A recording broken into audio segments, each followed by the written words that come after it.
Thank you and congratulations for the launch today.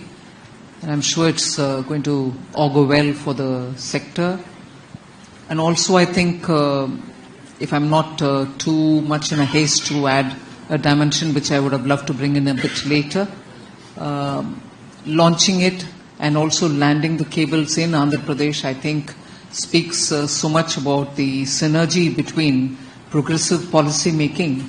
and also dynamism in decision making in governance. Because several things can be in the files and in the papers, but when execution happens with the visionary leadership, like I would say the policies and the strategies which Honorable Prime Minister Narendra Modi ji brings into India, and you can see that between 2014 and today, several such policy enablers have been part of the policy here, governance here. And so with the Chief Minister, I think, Shri Chandrababu Naidu Garu, who has in earlier several stints shown us what he can, particularly in the IT sector, particularly in taking digital, templates to the public, has done. And therefore, I think it is just the right place to land in, and also the right country to be in. So the specific thing about your question is,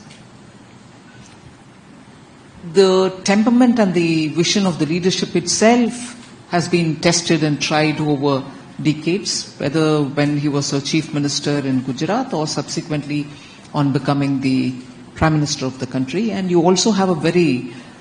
technically savvy minister taking the lead. And as a result, you're constantly pushing the policy more towards where it should be, rather than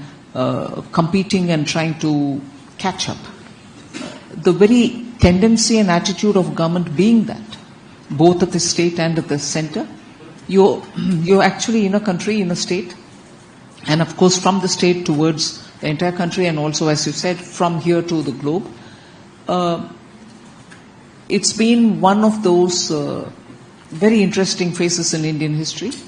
where policy is pushing ahead much before many of the parties in the political arena are even ready to absorb it. They see the result, and as a result, everybody has no other sense but to have their states where they are in power also to compete in this, which I think is eventually absolutely good for the country, because that's the kind of positive competition you want, and also that awareness that without these sort of enabling policies, you're not going to be able to take India towards 2047, when we hope to have developed status in all parameters.